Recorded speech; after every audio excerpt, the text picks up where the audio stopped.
These are 10 times Chris Griffin was a psycho in Family Guy. Chris's school needed a new teacher, and Lois, because she's never heard of background checks, applied for the job. Chris, being the voice of reason for once, pointed out that she needed a master's degree. But Lois, in true Griffin fashion, lied her way into the position like it was a local election. Anyway, I'm a teacher now. You saw how unpopular I am at school. Having my mother as a teacher will make things worse. Yes, Chris, because what every teenager wants is their mom grading their pop quizzes. Lois, knowing full well that Chris would rather be thrown into a meat grinder than admit they're related, reassured him that no one would know she was his mother. Her genius plan? A fake name. Because nothing says covert disguise like changing your last name while keeping the same face. Oh, maybe I'll wear a blonde wig. Might even add a sexy beauty mark so I look like Marilyn Monroe. Yes. Because nothing is more professional than showing up to work looking like a 1950s bombshell. When Lois introduced herself to the class, things took a turn for the disturbing. Every male student was drooling over her like she was the last slice of pizza at a frat party. Chris, meanwhile, sat there in silent horror, his soul visibly leaving his body. Oh my god, they're all leering at my mom. This is more embarrassing than when Dad ruined my birthday party. Oh, buddy, this is worse. Your birthday party didn't turn your mom into a high school thirst trap. Things escalated when the cool kids, yes, the same ones who probably still think Yo Mama jokes are peak comedy, invited Chris to their table. They started grilling him about their new teacher, and in a moment of peer pressure-induced brain damage, Chris went along with their creepy comments. Like if you went home with her tonight. Well, we'd eat dinner, talk a bit, and then go upstairs and straight to bed. There you go. Now you're talking. Christopher, my guy, what part of she's your mother are you failing to grasp? The next day, his classmates saw Lois driving Chris home. Naturally, because teenage boys have the IQ of a microwaved potato, they immediately assumed the worst. Griffin's getting in the car with Miss Schmidt. Oh, you work fast, dude. Hey, Chris, get down. Whoa, Griffin's a selfless lover. It's so great he's having sex. And just like that, Chris is starring in the most disturbing teen drama of all time. Chris, desperate to stay in the cool kids' good graces, doubled down on the lie like a contestant on Who Wants to Ruin Their Life. When questioned about his relationship with Lois, he crafted the worst answer possible. Well, let's just say she and I slept together under the same roof. All right. Of course, we had dinner first. Yes, Chris, that totally clears things up. What a normal and not at all horrifying way to phrase it. Meg, who somehow always ends up as the voice of reason, despite being the family punching bag, stormed into Chris's room. Chris, blissfully unaware of the scandal he created, was confused when Meg explained why she was furious. No, people are saying you're sleeping with Miss Schmidt, who is mom. You do know she's mom, right? I know she's mom, and I may have said some things that made people think we're having sex. Oh, you may have? You definitely did. The damage control ship has sailed, my dude. Now, a certified cool kid, Chris faced his final task, providing proof of his teacher. Nothing says friendship like blackmail and bad decisions. He refused at first, but once they ditched him, desperation won. And in the dumbest move of his life, Chris took a naked picture of his own mother. Ugh. Okay, Chris, you can do this. Plenty of people have taken nude pictures of their mom. No, Chris. No, they have not. What kind of deranged confidence boost is this? Of course, this masterpiece of idiocy didn't stay a secret for long. The principal called Lois into his office and showed her the evidence. Chris's handiwork, now circulating through the entire school. Peter, your son told everyone that he and I were sleeping together, and then he sent a nude photo of me to his friends, and now it's all over school. Technically true, but wildly inaccurate. This situation is somehow worse. Lois, in full disappointed mom mode, confronted Chris, demanding to know why he would do something so stupid. I just wanted to be in with the cool kids no matter what. I saw popularity and I went for it. Oh, honey, you wanted something and you lied. Yes, Lois, that's the real issue here. Not the part where your son turned your career into a soap opera nightmare. Lois told Peter to drop the kids at school. First, he said they could walk because who needs responsible parenting? But when Lois insisted, He caved. At the school, he rushed them out like he was making an illegal drop-off. Okay, everybody out. I don't want the cool kids to know I'm your dad. Because nothing ruins street cred faster than having Peter Griffin as a father. Peter was sitting in his car, minding his own business, when a guy knocked on his window and asked if he was Uber. Peter, being the technological caveman he is, had no idea what Uber was. But when the guy offered him $20 for a ride, Peter's eyes lit up, like he just discovered fire. Wow, $20 just to drive you across town? Maybe I should be an Uber driver. I mean, I could use the extra money, and it's gotta be easier than when I was delivering pizzas. Right, because Peter has always been known for great career choices. Meanwhile, Chris was on his own disaster journey, getting rejected by every girl he asked to homecoming. Feeling defeated, he poured his heart out to Stewie. What's up, big guy? None of the girls at school want to go to homecoming with me. Probably because everyone calls me names like Big Nips and Fat Nips and Big Fat Nips. Oh, don't listen to them big fat nips. They're just being haters. Stewie, as always, the master of subtle emotional support.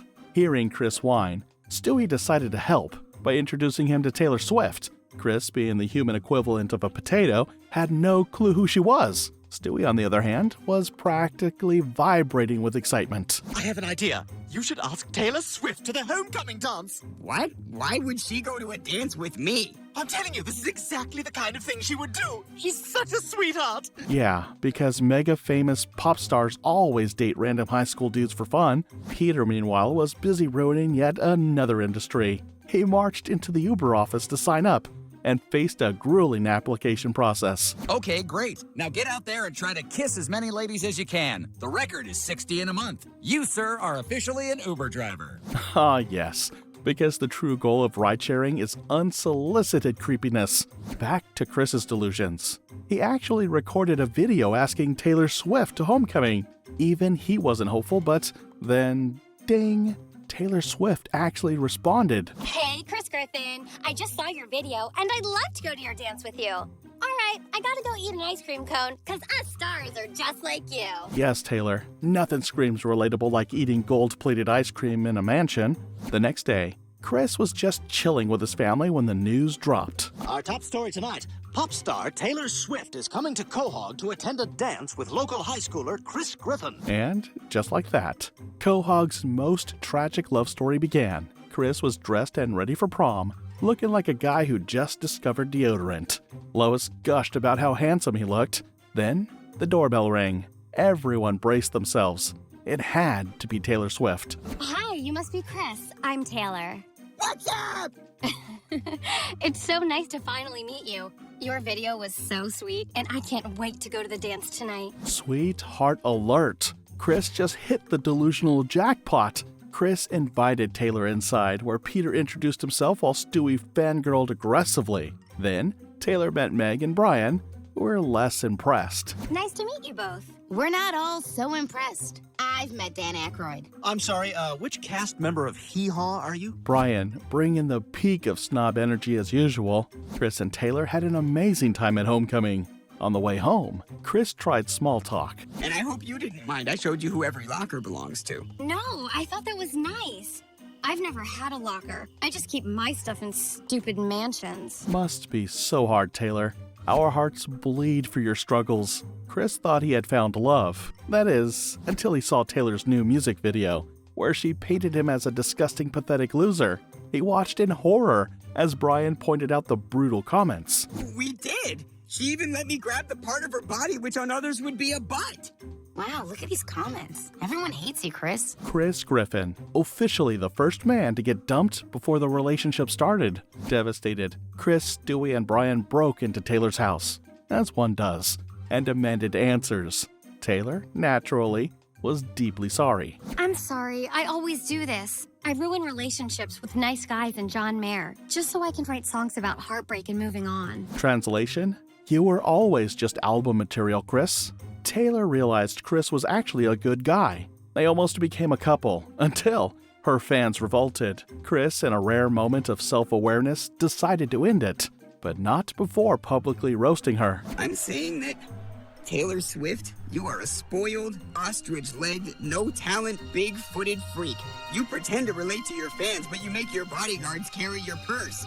All your songs sound the same. And with that, Chris Griffin became the only person to ever dump Taylor Swift. Chris and Meg came home from school looking like they just survived a hostage situation. They told Lois their principal made them write essays about why he's cool, and their parents had to sign them. Lois, confused, asked why a grown man needed validation from teenagers. I don't know. I think he's going through a tough time. He's in the middle of a bad divorce. What? How do you know that? He's actually been pretty open about it. Nothing screams stable leadership, like a principal using kids as his therapy group. The principal was finally fired for being a disaster, but the school took an even darker turn. The vice principal was found dead in her apartment. As the school held a committee meeting, Peter naturally had a brilliant idea. Therefore, the board is seeking a parent volunteer to serve as interim principal until a permanent replacement can be found. Hey, Lois, maybe I should do it. I've always wanted a job where I can let my dandruff go wild. Right, because what every struggling school needs is Peter Griffin at the helm. Meg and Lois instantly knew this was the worst idea since New Coke. The committee, still desperate, asked again if anyone would volunteer. I'll be your new principal. Wonderful. Why don't you come on up and introduce yourself? All right, James Woods High cheerleaders, give me a hand. And just like that, Peter Griffin became the worst thing to happen to education since pop quizzes. The next morning, Lois and Meg were having breakfast when Chris walked in, holding an empty bottle like he'd found a crime scene. Mom, why was this Listerine in the garbage? Oh, your father says he doesn't need it anymore now that he's a high school principal. Oh my God, he's not really doing that, is he? I'm only gonna get bullied worse now. Chris, buddy, if breath was the only thing stopping the bullying, we'd all be shocked. Meg tried to talk Peter out of this mess, but Peter was already too committed. He even practiced a special high five for his students, because, priorities. Yay! 2 fingers inside of the palm contact. Perfect! All right, I gotta get to work by 7:40 because that's when high school starts for some reason. Yes, Peter. School schedules are a mystery. Like, how are you legally allowed to parent? At school, Peter was busy pretending to be an actual authority figure when he saw some guys drench Meg in grape juice. That's when the dad rage kicked in. Hey, stupid! What the hell are you doing? That's my daughter. Yeah? What are you gonna do about it? What am I gonna do about it? I'll knock your teeth down your throat and out your butt, you little bastard. Peter Griffin, showing more parental energy in 5 seconds than he has in 5 seasons. Meg, realizing she had unlimited power, started using her dad-turned-principal as her personal attack dog. And he called you fat. Oh, I'm gonna squish him. That's right. Don't take any crap from anyone. Oh, I won't. I'm gonna take down all these punks, just like I did in my 1980s crime series. Meg Griffin, the rise of a dictator, coming soon to a school near you. Peter was busy milking his new power until the committee finally caught him. They informed him that serious complaints had been filed about his leadership style. A promotion? No, you're fired. We've reinstated Principal Shepard. Wait, he's back? But he had that crazy meltdown about his divorce. Yes, but then I went on a sex trip to Thailand, and I banged all the goofy right out of me. And just like that, somehow, Peter wasn't even the worst principal the school ever had. Chris's school principal called Peter and Lois in for a meeting. No, not for a Parent of the Year award. Chris was struggling. Again. The point is, Chris's grades aren't improving, and just yesterday he caused a little ruckus in his history class. Oh, great. Another Griffin, redefining academic excellence. The principal suggested vocational school, and Peter, ever the genius, assumed it was because Chris worked so hard. The principal had to smash that little illusion. No, vocational school is where less academically capable students learn a trade. Don't you have to be Italian to go to one of those schools? There will be plenty of those jokes later in the episode. Now, won't vocational school limit Chris's options down the road? Oh, hardly. Translation: Chris's future is already limited. This just makes it official. Taking the principal's advice, Peter and Lois enrolled Chris in vocational school. Chris, naturally, took it well. Just kidding. He had an existential crisis. I can't believe I have to go to vocational school. Does this mean I'm a failure? No, sweetie, it means that we're failures. Finally, some honesty in the household. Chris's first day at vocational school went surprisingly well. The teacher introduced him, the cafeteria was fancier than their own house, and Chris had only one complaint. Wow, this is way better than that barber school I went to where I couldn't stop pumping the chair. Just a bit off the top and shorter on the sides. We're just gonna be pumping today. Yeah, no one trusted Chris with sharp objects anyway. Meanwhile, Lois forced Meg to take Stewie to a kid's birthday party. A simple task, until Stewie decided to almost die by choking on a grape. Meg saved him just in time. Meg, you saved me. You're my hero. I am not letting you out of my sight again. Great. Now Meg has a tiny evil stalker. Just what she needed. Back at vocational school, Chris was learning to be a mechanic when some guys asked if he wanted a bread sandwich. Chris had no clue what that was. Big mistake. Me, I like a piece of sourdough on top, piece of sourdough on bottom, and a nice piece of wheat in the middle. I like to go rye. I'm a rye guy. Hey, you guys going to Pete's? Someone give me a bread sandwich. Griffin's never had one. Chris, failing school is one thing, but not knowing about bread sandwiches? Unforgivable. Peter and Lois, being supportive parents, invited Chris's new friends to dinner. Mr. and Mrs. G, thanks so much for having us over for dinner. Oh, it's our pleasure. Chris has said so many nice things about you. Maybe one or two of them are true. Translation: we've barely insulted you behind your backs. Lois was thrilled that Chris finally had friends. Of course, she spoke too soon. Oh, Chris, I'm so happy you have so many wonderful new friends. He was very unpopular in high school. Oh, yeah, he's strong, too. He takes care of a lot of stuff for us. When mobsters compliment your kid, it's never a good sign. Lois quickly realized these friends were bad news. She and Peter went begging to his old principal, but the answer was nope. Meanwhile, Chris's personality had completely changed. Chris, there's something your father and I want to talk to you about. Chris? Chris? Sorry, I only answer to Chrissy now. Oh, great. He didn't just join the mafia, he rebranded himself too. Lois, defeated, called him Chrissy just to get his attention. She tried one last time to talk sense into him. Chris, we're worried about you and your new friends. Pop, don't worry about it. Okay. No, Peter, it's not okay. Chris, we don't want you in the mafia. Hey, I'm in waste management.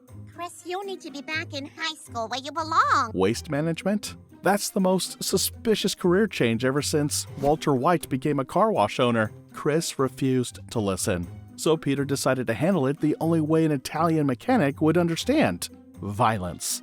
He slapped Chris. You're breaking your mother's heart. Ma! Why didn't you say so, Ma? I'll take care of it. Turns out, the one thing Chris respects is movie logic. Chris finally escaped the mafia and got back into school. Just when he thought it was over, there was a knock at the door, and bad news. That's him. That's the one who popped me. Are you sure? Yes, I'm sure. Did I not sound sure? Looks like Chrissy might need witness protection, or at least new kneecaps. Lois told Peter to mow the lawn, but Peter, being the responsible father he is, decided Chris was old enough to do it instead. He promised to personally teach Chris on the weekend. Okay, Chris, now if you're gonna learn how to mow a lawn, the first lesson is that you always start by 7 a.m., before everyone wakes up, including roosters. Nothing like ruining everyone's sleep, just to mow some grass. But of course, Peter being Peter, ditched the hands-on teaching and went straight for the lazy approach: technology. For the rest, you can just watch this how-to video on YouTube. What's going on, guys? I'm Corey, here to take your lawn mowing skills to the next level. But first, make sure you subscribe to my channel, Corey's World. Yes, because watching someone mow a lawn is just as effective as actually mowing one.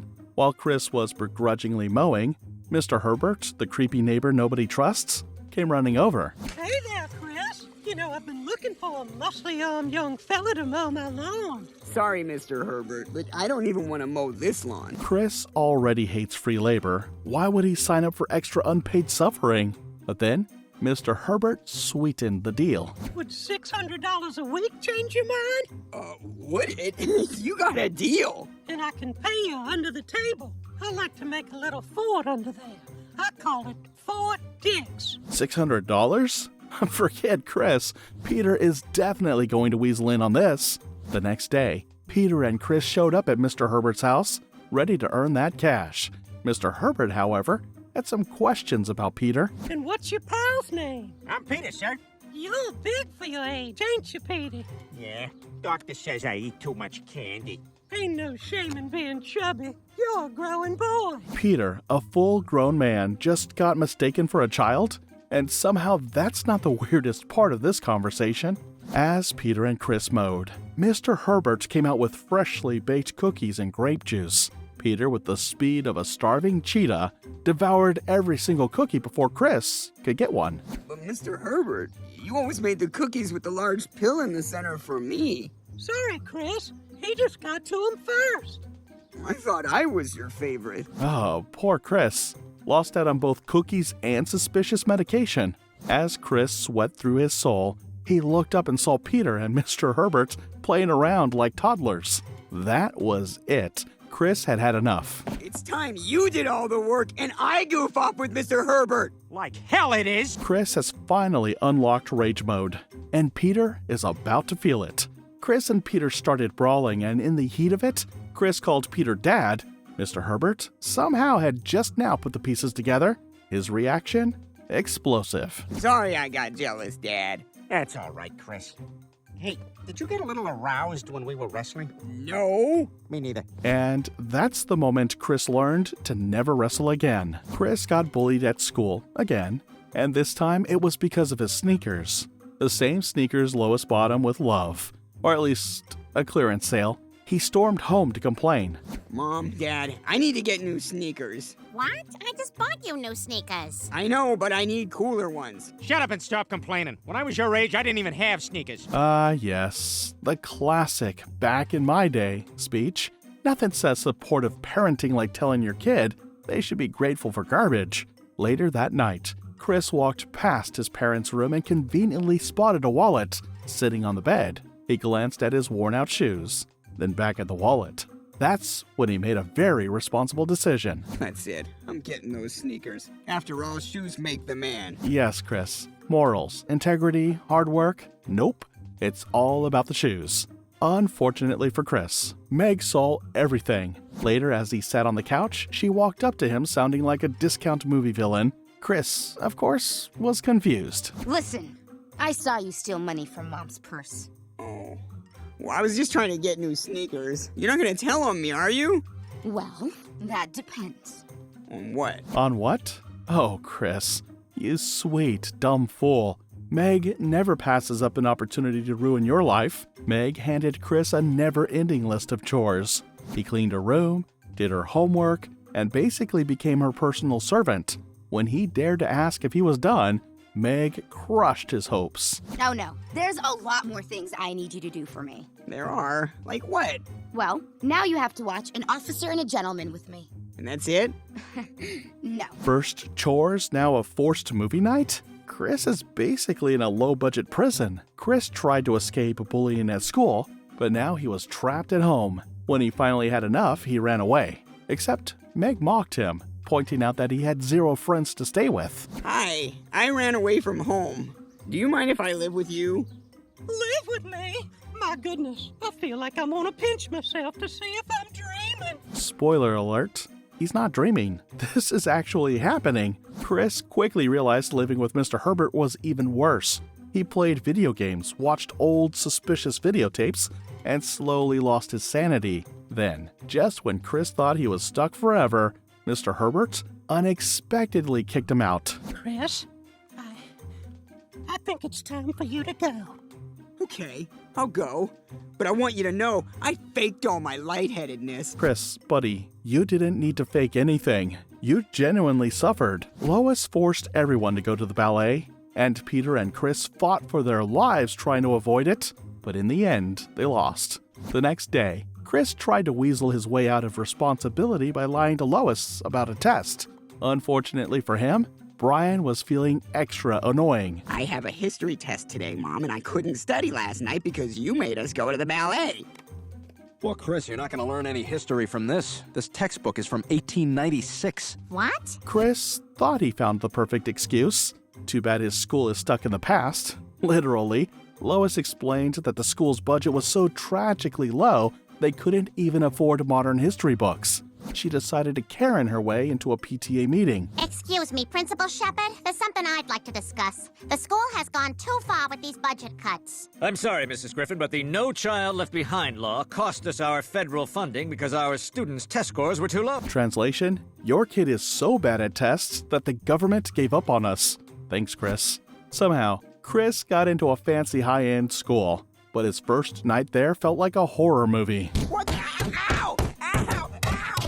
Ow! Ow! This school is not for your kind. Why? I still don't fully understand. Chris just learned that rich people gatekeep education like it's a VIP club. Chris, thinking he was hilarious, shared his dirty jokes with the rich kids. They looked at him like he was a sewer rat. Later, Lois called to check in. It's awful. I hate it. Everybody's mean to me because I'm not rich. Oh, no, Chris, that's horrible. All right, look, I'll tell you what. I'll call Daddy and I'll see if there's anything he can do. Nothing says independence like running to Grandpa's wallet. Chris's rich and shady grandpa pulled some strings, and suddenly he fit right in. A few days later, he walked into the house beaming. It's great, Mom. I got powerful connections now, thanks to Grandpa. Chris, I'd give you a hug, but I'm exhausted from working 2 jobs to pay your tuition. I've been selling butt scratchers. Chris finally made it into the elite world, while Lois sold questionable products to keep him there. A true American success story. A new restaurant had just opened in town, and Peter and Lois practically sprinted to check it out. They were beyond thrilled. It was called His and Her Restaurant, which they'd been obsessively waiting for. I can drink beer, watch sports, and play Papa Shot right here at the table. And I can drink wine and scroll through Bonnie's Facebook, secretly enjoying that she has an ugly baby. Beer for him, wine for her, and a petty side quest to judge Bonnie's baby. Everyone wins. Meanwhile, Brian was trying to write, but the chaos outside made it impossible. He stormed out, ready to yell at some peasants, only to find Stewie micromanaging something. Oh yeah, check it out. I'm having these guys put up a treehouse. Sort of like a man cave / dance studio kind of deal. The boldest combination since pineapple on pizza. Stewie could not wait to flex his new setup. When Brian and Chris finally dropped by, he rolled out the red carpet, but they looked less than impressed. They'll come by later. Maybe we can watch a movie or something. Wow, that's super generous of you, Stewie. This place is dope. Translation: we'll be nice to your face and roast you the second we leave. Classic. Stewie was basking in his own genius until he accidentally overheard the post-tour roast session. I'm sorry, he wants us to come watch a movie up there? On a Vizio? Oh, is that what he was saying? I couldn't hear a word over those floorboards creaking. Oh my god, Creek City. Poor guy just has no idea and nothing to eat. Stewie just learned the hard way that people hate cheap TVs and hunger more than bad architecture. Meanwhile, Lois and Peter had their own weird subplot. They saw a sex therapist, and Lois learned a hypnosis trick to influence Peter in their private moments. It worked way too well. You really don't remember? Wow, that hypnosis works. Well, I gotta get in the shower. You know, because of that indivisible part. Hypnosis, the go-to when actual effort sounds too exhausting. Back in Treehouse Trauma Land, Stewie took the roast personally and completely revamped his space. Feeling smug, he invited Brian and Chris again, fully expecting applause. Stewie, this is incredible. Oh yeah, you like? The old place just didn't have much of a vibe, you know? Well, it sure as hell has a vibe now. Stewie, I am an interior design legend. Everyone else? Sure. But the second they escaped, Brian and Chris went right back to roasting. Cliche and just desperate. Literally not one thing about that place says Stewie. It's like he Googled man cave and said, that. I mean, Nolan Ryan? Oh, I know. Stewie's decorating style. Pinterest board reject with a sprinkle of midlife crisis. Later, Peter and Lois visited her rich parents, and Peter accidentally heard his hypnosis trigger phrase again, this time in an extremely unfortunate setting.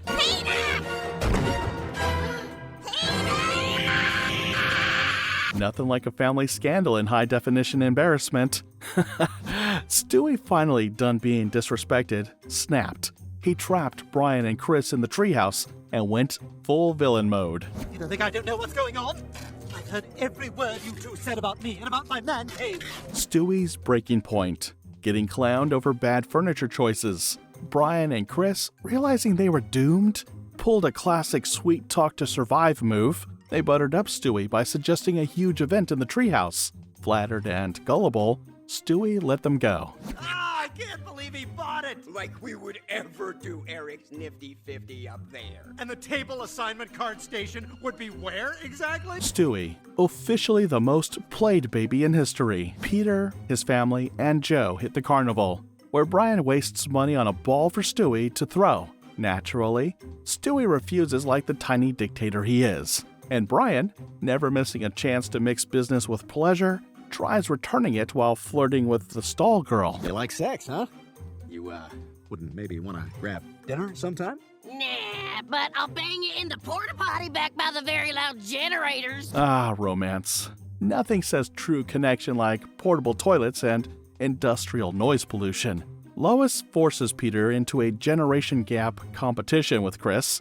They achieve nothing. And Lois, deeply regretting every decision that led her here, questions her existence. This is more humiliating than my first day working at that rice pilaf company. Yeah, I think we can start putting pilaf in other things. Peter's motto? Aim low, miss lower. Brian comes home drunk, forgets Stewie's name, and somehow makes his dating life sound even sadder than usual. Anyway, Amber is like the perfect girl for me. How old is she even? Well, she's so weathered that's a hard number to peg. Brian, dating in dog years since forever. Lois orders Peter to bond with Chris. After wandering into every wrong room possible, Peter sits in painful silence until Chris mercifully starts talking. I don't know, your mom sent me up here. We embarrassed her in front of the town or something. Oh, that is so Mom. Always getting mad about stuff that doesn't even matter. Bonding through mutual disappointment in Lois. Beautiful. Meanwhile, Stewie meets Amber, Brian's latest walking mistake, who immediately decides that kidnapping is the move. Oh, he's so cute. I just gotta kidnap him, don't I? Would you like that? I stuff you in a duffel bag, zip it up. We're in Indiana before you know it. Charmed. Stewie, mentally filing this moment under people to destroy later. Brian predictably gets dumped by Amber, because even carnies have standards. Whoa, dumped by a carny. Brutal. Yeah, I've been thinking. We don't really have much in common. Translation? I just realized I'm too good for this. Spoiler, he's not. Meanwhile, Peter and Chris actually start vibing, which Lois sees as an emergency. She plots to break them up, but they catch on immediately. Amber, please take me back. Look, I even brought you a peace offering. A pack of cigarettes and some Nicorette gum, because I wasn't sure which way you wanted to go this week. Brian's love language: bribes and poor decision-making. Lois's master plan flops, and Peter and Chris call her out for meddling just for fun. Don't play dumb, Mom. Chris and I see you trying to push us apart. Yeah, we're your husband and your son, and we were actually getting to know each other. But it seems like some part of you wanted that to fail. Lois, fixer of nothing, maker of drama. Bravo. Chris returns home from camp and everyone pretends to care. Stewie, never missing a chance to ruin the moment, immediately spills secrets. Lois asks about camp. Chris proudly delivers the kind of announcement that should come with sirens. But camp was awesome. I got a girlfriend. She's smoking hot, and she has some off-the-chart scary political views, but largely because of the smoking hot thing, we've decided to stay together. Young love, where attractiveness outweighs blatant red flags. Lois yells at Peter for existing wrong again, this time about his gross habit of leaving wet swimsuits under the stairs. Peter chooses ignorance, while Chris cosplays as a wise old man. So we should listen twice as much as we talk. Remember, Dad, never question your wife's choices. After all, you were one of them. I love cooking with wine. Chris Griffin, the unlicensed therapist no one asked for. Peter brags to his friends about Chris's alleged supermodel girlfriend, but Quagmire, a certified scam detector, smells something fishy. Probably because it's been dead for weeks. Think about it, Peter. A Canadian camp girlfriend nobody has ever seen? Seems a bit suspicious to me. What, you think he made her up? Chris wouldn't lie about this. Sure, Peter. Just like you totally didn't lie about finishing high school. Peter's moldy wet swim trunks strike again, sending Lois straight to the floor. Furious, she throws them at his face like a judge delivering a life sentence. Peter tries deflecting with a sob story about his hard work, but Chris doubles down on his life lessons. Hey, Dad. Rule number 1, your wife is always right. Rule number 2, if your wife is wrong, please refer to rule number 1. Chris Griffin, future marriage counselor. Present day disappointment. Peter demands proof of Chris's very real, very imaginary girlfriend. Chris sweats, saying she's just too busy existing somewhere else right now. Peter presses harder, and Chris grabs the worst possible proof. But I can show you a picture. What is this? It's an ad for Tim Hortons in Canada. She's a model for them. She gets her weight in coffee free every month. Yes, Canada, where even imaginary girlfriends get brand deals. Meanwhile, Meg and Lois decide they're above dignity and compete for the attention of a handsome handyman. Hey, Jamie. I just baked some cookies when you're ready for a break. Man, you guys are spoiling me. Let me work on these gutters first. Gutters? More like gut-wrenching flirtation. Their shameless antics end exactly how you'd expect, with Jamie falling, getting electrocuted, and dying on the job. At his funeral, his identical twin shows up, and Lois, because she never learns, shoots her shot again. In Florida, which is where I'm headed back to now. Nice meeting you. Sorry, bro. 3 is a tough number for travel. Lois, striking out harder than a blindfolded baseball player. Peter drags Chris across international borders to expose his so-called girlfriend. When they arrive at her mystical house of lies, Peter, in a rare moment of self-awareness, admits he too faked a Canadian girlfriend in high school because, shocker, he was a fat loser too. Chris, deeply moved by his generational tragedy, decides to lie to Peter. There's no girlfriend. I made the whole thing up. I guess we're both a couple of fat losers, huh, Dad? It's okay, buddy. The heartwarming bond of 2 generations of losers. Nothing screams family legacy like mutual embarrassment across international borders. And that's a wrap on Times Chris Griffin Went Full Psycho. If you want to see the Family Guy episodes everyone hates, check out that video.